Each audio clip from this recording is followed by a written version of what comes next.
It was a Friday evening in the heart of the city, and the restaurant glowed under golden lights. Voices rose and fell like gentle waves, plates clinked, glasses sparkled, and soft background music wove through the chatter. Guests came dressed in polished suits and shimmering dresses, the kind of place where every detail was meant to impress. Servers moved with precision, weaving between tables like dancers in a careful routine. Among them was a young woman named Claire. She wore the simple black uniform of the staff, her hair tied neatly back, her smile polite. But behind her calm expression rested a world she rarely showed. Her hands carried trays. Her eyes scanned the room. But deep inside, she carried a secret, a gift that most of the people in this place could never imagine. She had learned to bury it beneath long shifts and heavy bills, telling herself that one day, maybe when life was kinder, she would let it out again. The door opened with a rush of night air, and in walked a man who did not belong to the quiet rhythm of service. He carried himself like he owned the place, like the room should pause for him. His name was Victor Stanton, a millionaire whose reputation followed him like perfume, sharp and impossible to ignore. His friends trailed behind him, laughing too loudly, drawing eyes without caring. Victor thrived on attention. He was known not only for his wealth, but for the way he wielded it like a weapon to bend people to his will. Servers stiffened when they saw him. They had dealt with him before. His comments, his arrogance, his need to be entertained and humored. Claire steadied her breath as she walked toward his table, balancing water glasses the way her shift had trained her. Her steps smooth, her face unreadable. But her heart tightened. She did not fear him, but she knew his kind men who saw people like her as invisible, except when they wanted a laugh. Victor leaned back in his chair, eyes scanning the menu, then lifting to the servers his gaze landed on Claire and lingered a little too long. She felt it like a spotlight, unwanted. Sharp, but she kept her composure. She placed the glasses on the table, her voice calm, polite. "Welcome to the restaurant. May I start you off with drinks?" Victor smirked a slow, deliberate curve of his lips that told her he had already decided she was tonight's target. He ordered a drink top shelf expensive, making sure his voice carried so nearby tables would hear, and his companions chuckled at his remarks. Claire did not respond. She moved with the same grace she had practiced night after night, but she felt the tension growing in the air, a shift she could not yet name. As she stepped away, she caught sight of the grand piano in the corner of the restaurant, its surface gleaming under the chandelier. It had sat there for months, untouched except by the hired musician who played quietly on weekends. Claire's chest tightened as it always did when she saw it, because that was her refuge, her language, her hidden dream. And tonight, though she could not have known it, that piano would become the stage where arrogance met its match and where her life would take a turn no one in that dining room could have predicted. The evening moved forward with the hum of laughter and the shine of silverware, yet something about Victor's table seemed louder, sharper. His voice rose above the others as he told grand stories of his deals, his travels, his victories, each word designed to remind the room of his wealth and power. His companions leaned in, hanging on every line, their laughter filling the spaces between his boasts. Claire passed by their table with practiced ease, carrying plates and clearing glasses, but she could feel the weight of his gaze following her, the same smirk still painted on his face like he was waiting for the right moment to strike. When she returned with their appetizers, Victor leaned forward, resting his elbows on the table, and called her by name, reading it from her tag. "Claire," he said with mock sweetness, "tell us what you do when you are not serving food. Surely a young woman like you has something else, some dream hidden away." His tone was casual, yet laced with challenge meant to put her on the spot. Claire hesitated, her hands tightening around the tray before she answered softly, "I play piano." "Sometimes," she said quickly, hoping it would pass without notice, but her words seemed to ignite something in him.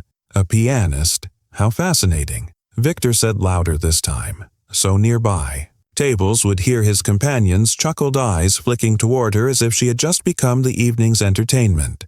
Victor gestured grandly toward the corner where the piano sat, waiting its lid closed but shining under the chandelier. Why? Don't you give us a little performance." Claire froze her heart, skipping the chatter around her seemed to fade, replaced by the pounding of her own pulse. She shook her head with a nervous smile. "I couldn't. I'm here to work tonight." "Nonsense, Victor," declared his voice booming. "This is the perfect chance. A stage, a crowd, a spotlight. Right there, don't tell me you are afraid."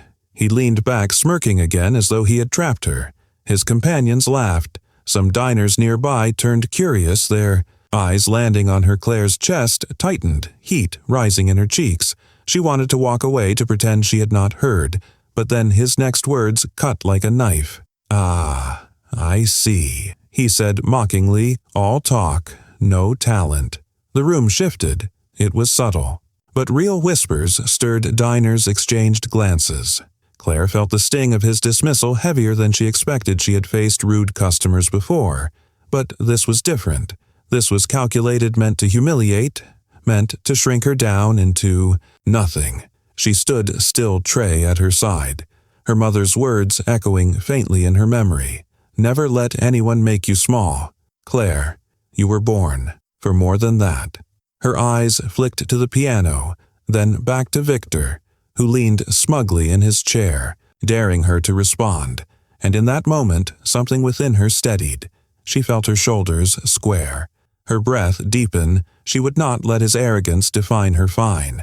She said, her voice soft but unwavering, "I will play the room," stirred with anticipation. A wave of silence rolling through as Claire set the tray aside and walked toward the piano, each step echoing like a drumbeat, each step pulling her closer to the moment where everything would change. Claire reached the piano, and for a moment, the dining room seemed to dissolve into stillness. Her reflection shimmered on the glossy black surface. Her hands trembled slightly as she pulled out the bench and lowered herself onto it. She sat in silence, fingers hovering above the keys, her breath shallow, her heart pounding. Victor leaned back smug and sure that this would be his victory, that she would fumble and prove him right. But Claire closed her eyes for a second and remembered the nights in her small apartment when she played. Until dawn. The piano had always been more than music. It was her voice, her refuge, her truth. The first note rang soft and tentative like a whisper slipping into the air. A few diners shifted, unsure of what to expect. Victor chuckled under his breath, but then the melody deepened. Her hands found their rhythm and the music began to bloom. Each chord poured out like a confession, delicate yet fierce. The sound wove through the restaurant, wrapping around conversations, cutting through arrogance, replacing chatter with silence. People stopped eating forks, lowered glasses, paused. The room leaned in without even realizing. Claire chose a piece she had played 1,000 times, not because it was easy, but because it carried her whole life within it. The nights her mother worked late and she comforted herself with melodies. The mornings she woke early to practice before school. The moments she almost gave up but couldn't, because the music was stitched into her soul. Every note carried her story, the struggle, the sacrifice, the quiet hope she kept buried behind her smile. As her fingers danced, the piano seemed to answer her back. The low notes thundered with power. The high notes shimmered like light breaking through clouds. The music grew, richer, fuller. Her body moved with the rhythm, not thinking, just feeling, letting every memory pour out through her hands. And suddenly it wasn't just a performance. It was a revelation. She wasn't a waitress in uniform. She wasn't a servant to Victor's arrogance. She was an artist commanding the room with nothing but her truth. The diners were transfixed. Some leaned forward, eyes wide. Others sat back, letting the music wash over them. Emotions flickered across their faces. Awe, sorrow, joy. It was all there. Victor, who had been smirking now, sat frozen, his glass untouched. His companions no longer laughing but watching her with expressions they couldn't mask. Claire never looked at them. Her eyes stayed closed or fixed on the keys. Her world existed only in the music. When the final note finally faded into silence, it hung in the air like a lingering flame. The restaurant was utterly still for one breath, 2 breaths. Then the spell broke and applause erupted. It was not polite clapping. It was thunderous, heartfelt, rising to fill every corner of the room. Some guests even stood their hands clapping with fervor that shook Claire to her core. Her co-workers peeked from the side, smiling with pride, tears shining in a few eyes.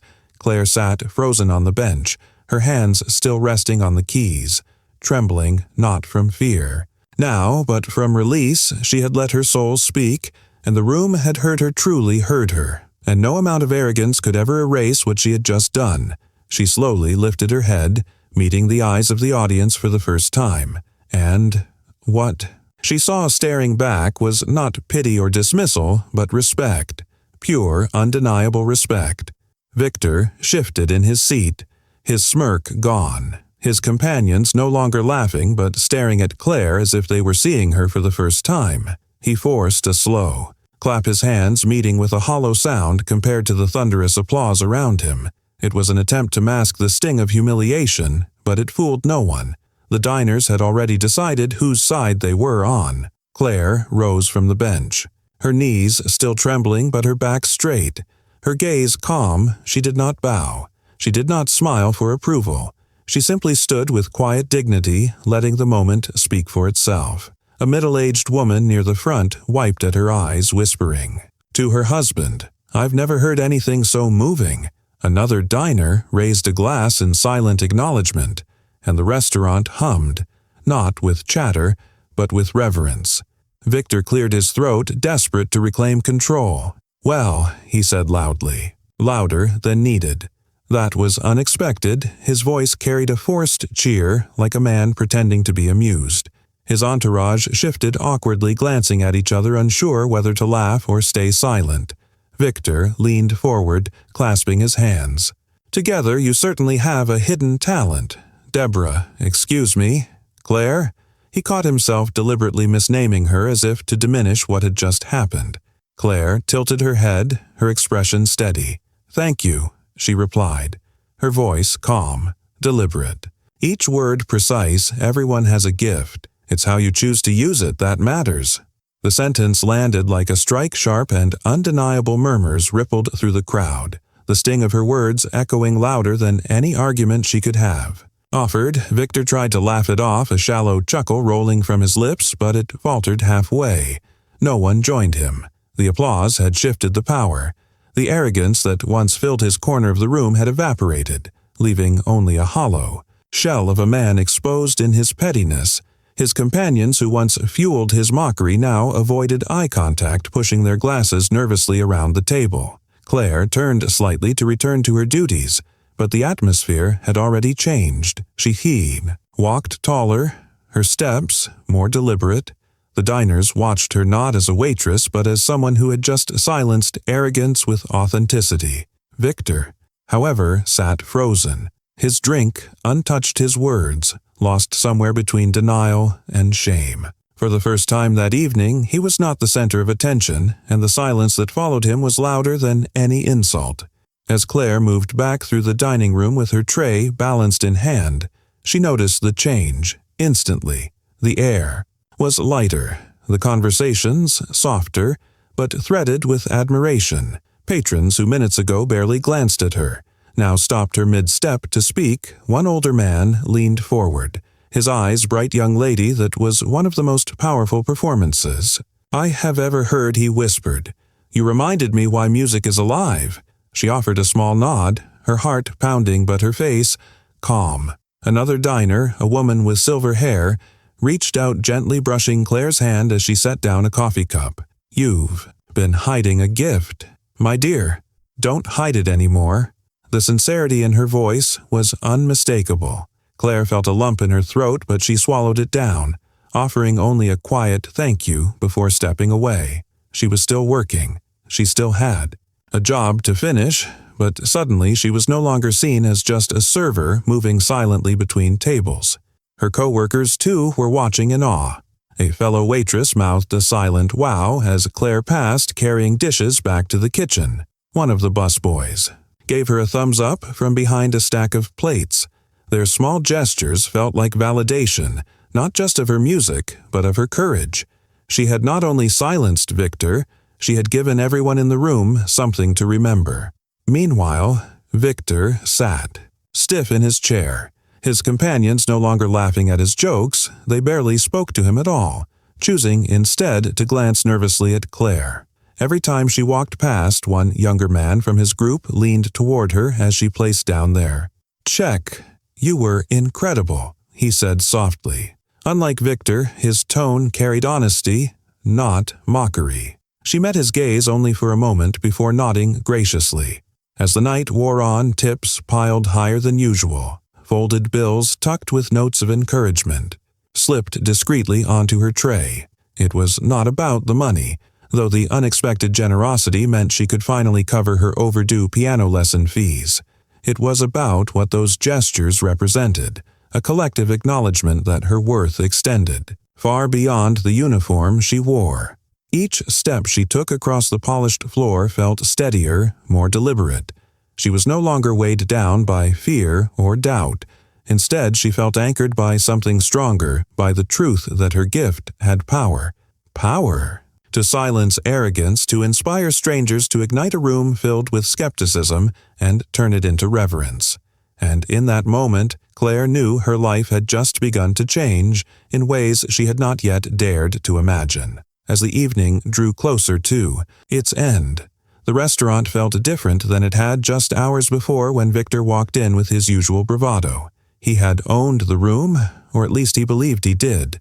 Now that ownership had slipped away like sand through his fingers, the laughter. At his table was gone. His companions sat quieter, their eyes cast downward. One of them stirred a drink aimlessly while another tapped nervously at his phone. Claire could sense it. Each time she passed their table, the atmosphere had shifted. Victor no longer commanded attention. In fact, he seemed smaller, diminished, his shoulders hunched slightly, his gaze lingering on the polished surface of the table, rather than daring to meet hers. The arrogance that had once filled the air had evaporated, leaving behind an awkward silence.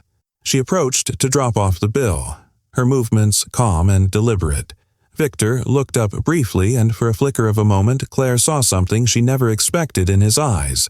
Hesitation, maybe even shame, but he buried it, quickly scribbling his signature with a flourish as though the gesture could restore his dominance.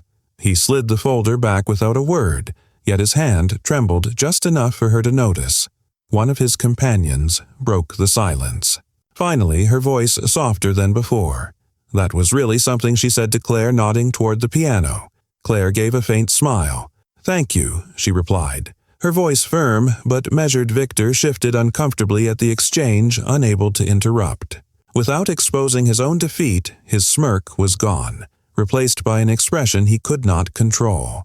When the group finally rose to leave, they did so without spectacle. No loud jokes, no booming declarations, no lingering arrogance. They slipped quietly out of the restaurant like shadows retreating from the light. Claire stood near the service station watching them go. She felt no bitterness, no triumph, just a quiet certainty she had taken back something he had tried to strip away, and she had done it on her own terms. As the door closed behind them, the dining room exhaled a collective breath. Patrons returned to their meals, but the glances toward Claire still carried something. More than polite curiosity, they carried respect, admiration, even gratitude, as though they too had won something by witnessing her courage. She returned to her work, clearing tables, pouring water, offering smiles, yet every step felt lighter, more purposeful. She was not just enduring her shift, she was walking with a renewed sense of self. She was no longer just a waitress carrying plates. She was Claire, the musician, the artist, who had reminded everyone in that room, including herself, that authenticity cannot be mocked into silence that night. When the noise of the restaurant had finally faded and the city streets had quieted to a low hum, Claire let herself into her small apartment. The scent of fresh rain lingered in the air, drifting through the cracked window above her worn-out piano. She slipped off her shoes, set her apron on the chair, and sat at the bench as if pulled there by instinct. Her fingers brushed the keys, hesitant at first, then certain. The sound wasn't as rich as the grand piano at the restaurant, but it was hers. Uneven, chipped in places, a little out of tune. And yet, as the first notes filled the room, Claire closed her eyes and felt the same current she had unleashed hours earlier. Only now, there was no audience, no challenge, no arrogance to overcome. Just her, the music, and the quiet certainty of who she really was. She thought of her mother's words, the ones she carried like an anchor in hard times. Don't let anyone make you small. Tonight, she had lived those words. She hadn't played to impress, and she hadn't played to prove Victor wrong. She had played because the music was hers, because it was the truest expression of herself. And that had been enough. Her phone buzzed on the counter. A message from one of her co-workers. "The whole place is still talking about you. You changed the room tonight." Claire smiled faintly, setting the phone aside. The applause, the praise, even the validation, it was nice, but it wasn't the point. What mattered was that she had faced down doubt, humiliation, and fear, and on the other side of it, she had found herself. She leaned forward again, letting her hands flow across the keys in a melody that was softer this time, almost like a lullaby. Each note was a promise, not to the diners at La Fontaine, not to Victor, not even to the city that had yet to know her story, but to herself. A promise that she would no longer bury her gift beneath the weight of doubt or circumstance. By the time the clock struck midnight, Claire closed the piano lid gently, her reflection glimmering faintly in the polished wood. For the first time in years, she felt at peace. Not because her life had suddenly transformed, but because she had taken the first real step toward living it authentically. And as she sat back, a question whispered quietly in her mind, one that filled her with both fear and excitement. If one night could change this much, what could happen if she truly pursued her dream? The answer wasn't clear yet, but for Claire, the journey had finally begun. The next morning, sunlight spilled through the blinds, painting golden stripes across Claire's small apartment. She sat at the table with a steaming cup of coffee, replaying the night in her mind. The faces of the diners, the thunderous applause, the way Victor's arrogance had crumbled. Every detail etched itself into her memory like notes on a score. Her phone buzzed again. At first, she thought it was another kind word from a coworker, but the number was unfamiliar. She hesitated, then answered. "Hello, is this Claire?" a voice asked. Calm, professional, but warm. "Yes," she replied cautiously. "My name is Richard Hale. I was dining at La Fontaine last night. I don't usually make calls like this, but I need to tell you, your performance was extraordinary. I work with a small recording studio here in Raleigh. We're always looking for raw, authentic voices in music. If you'd be open to it, I'd love to hear more from you." Claire froze. Her heart skipped, then raced. This was not what she expected when she sat down at that piano. She gripped the phone tighter, her eyes filling with tears she didn't even try to hide. I'd love that," she whispered. They spoke for a few minutes. Details, possibilities, next steps. But Claire barely processed the logistics. All she heard was the possibility, the opening of a door she thought had been closed forever. When she finally hung up, she sat in silence, the hum of the city outside her window mixing with the echo of last night's music. For years, she had buried her dream beneath bills, doubts, and the fear of being small. But now, that dream had been pulled into the light. She walked to the piano, sat down, and pressed a single note. It rang out pure and steady. Claire smiled. This was just the beginning, because sometimes the world tries to shrink you, to make you believe your gift doesn't matter. But if you stand tall, if you dare to share it, you might just change the room, or your life. If Claire's story inspired you, don't keep it to yourself. Share this with someone who needs courage today. And if you believe in chasing your own hidden gift, hit subscribe now for more powerful stories of resilience, triumph, and unexpected victories. Your story could be next.